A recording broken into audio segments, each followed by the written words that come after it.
है आपका आपके अपने चैनल एडवेंचर एकेडमी पर। मैं बात करूंगा आज ज्योग्राफी के एक नए स्टेशन के बारे में।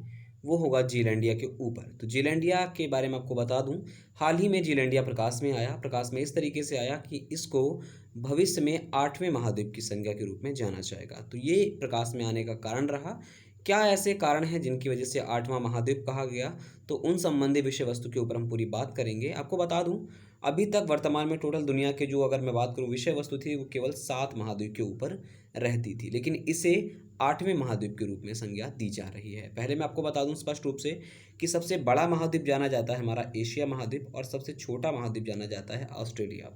अगर आप देख पा रहे होंगे तो वर्तमान में आपको जो 7वां महाद्वीप है ऑस्ट्रेलिया, ये आप इसका चित्र आप देख पा रहे होंगे। ये आपका मानचित्र जो दर्शाने का मैंने प्रयास किया है वो है ऑस्ट्रेलिया, और उसी के बगल में अगर आप देखें दाएं तरफ ये भाग अगर आप देखें तो इस भाग को नए आपके महाद्वीप के रूप में इसको नाम का दर्जा दिया गया है, जिसे रूप दिया गया है जीलैंडिया। जैसा आपने बाकायदा थंबनेल से ही देख लिया होगा, तो इसे जीलैंडिया के नाम से जाना जाएगा।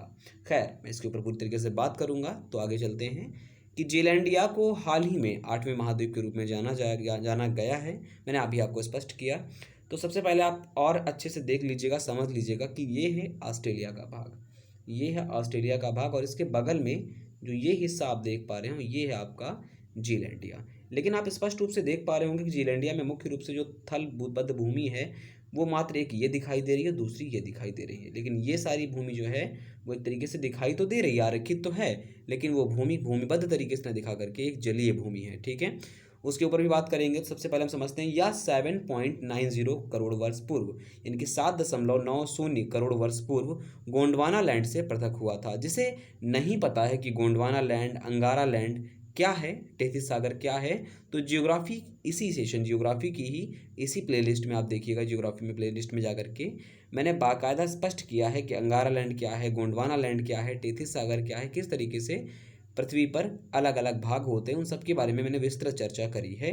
तो गोंडवाना लैंड से पृथक होता है 7.90 करोड़ वर्ष पूर्व, लेकिन 2.30 करोड़ वर्ष पूर्व यह जलमग्न हो जाता है। यानी कि अगर आपसे पूछे कि जीलैंडिया कब जलमग्न होता है, तो 2.30 करोड़ वर्ष यह पूरी तरीके से जलमग्न हो जाता है। इसकी सबसे पहले 2017 में प्रकाश में इसे लाया गया, किंतु यह पूरी तरह जांच पश्चात इसे नए क्षेत्र का जो नक्शा जारी किया गया वो फरवरी 2020 में जारी किया गया। पूरी तरीके से जब जांच हो गई तब इसका जो नक्शा आया वो फरवरी 2020 में आता है। लेकिन विदित रहे इस बात की, जानकारी रहे इस बात की कि इसका नामकरण 1995 से ही तय हो गया था। तो आपको एक बात यहाँ पर मोटी मोटी ये याद रखनी है कि इसका मतलब ये है कि 1995 से ही इसके ऊपर मामला प्रकाश में है और इसके ऊपर बाकायदा रिसर्च काम चल रहे हैं।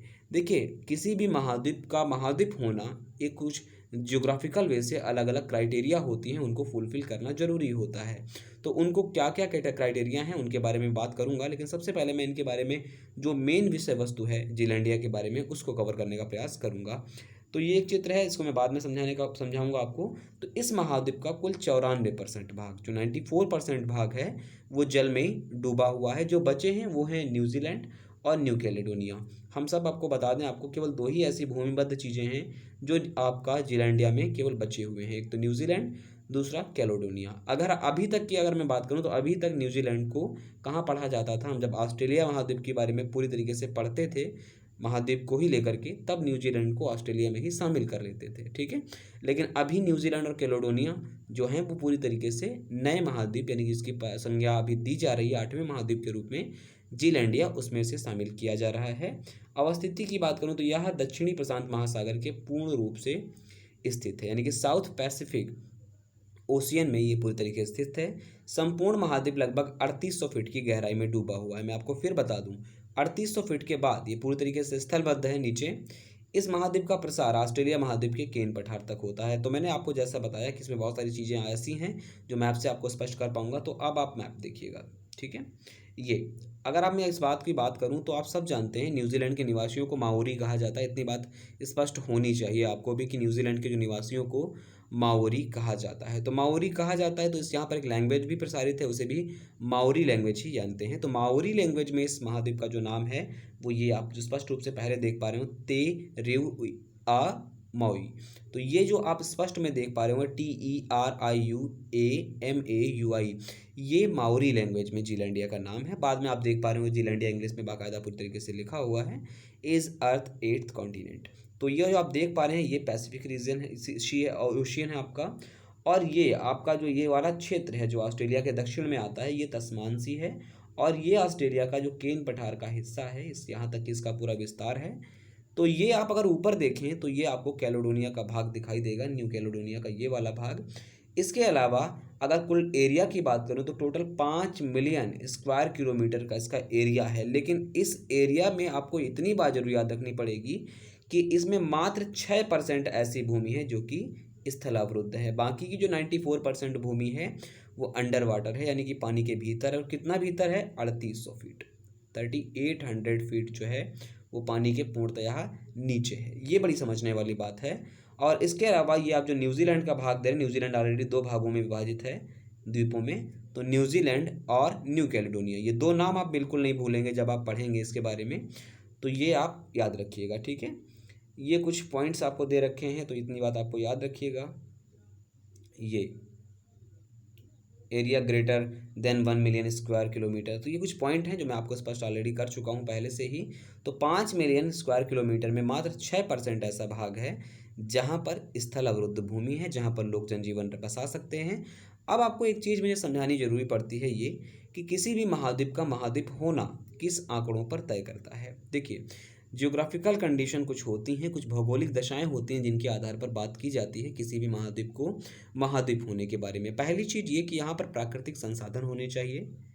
प्राकृतिक संसाधन तो यहाँ पर आप देख ही रहे हैं, प्राकृतिक संसाधन हैं क्योंकि ऑलरेडी यहाँ पर 2 द्वीप ऐसे द्वीप समूह हैं जो कि वहाँ पर ऑलरेडी मानव समूह रह रहा है, यानी कि ह्यूमन वहाँ पर ऑलरेडी सेटल्ड है।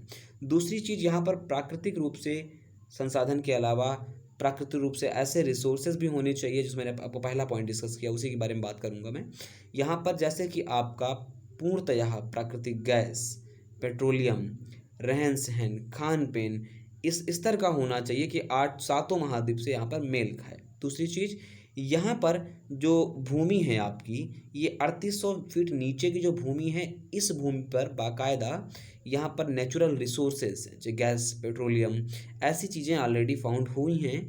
तो कहीं ना कहीं इसे विज्ञान के विशेष कामों में यूज किया जा सकता है कि जैसे क्या प्रभाव रहे होंगे जो गोंडवाना लैंड जलमग्न हो गया, या जो गोंडवाना लैंड का यह भाग ऑस्ट्रेलिया से अलग होता है और अलग होकर के एक नए रूप में संज्ञान में आता है। जैसे कि अगर मैं आपको छोटी सी हिंट देकर बताऊँ आपको, आप जब कभी पढ़ते हैं मेडागास्कर को, अफ्रीका के मेडागास्कर को पढ़ते हैं, तो मेडागास्कर इस तरीके से बना हुआ है, ये आपका कैटेगरी है इसकी, ठीक है। और वहीं अगर आप इसको देखते हैं तो ये इस तरीके से अफ्रीका से थोड़ी दूरी पर स्थित है। तो अगर गौर से देखें तो अगर इसको ऐड कर दिया जाए तो पूरा बिल्कुल सेट हो जाएगा उस अफ्रीका के अंतर्गत ही पूरी तरीके से सेट हो जाएगा। तो कहीं ना कहीं रिसोर्स आपकी खोज ऐसी रहेगी, रिसर्च ऐसी रहेगी, जिससे पता चलेगा कि गोंडवाना लैंड से अलग क्यों हुआ।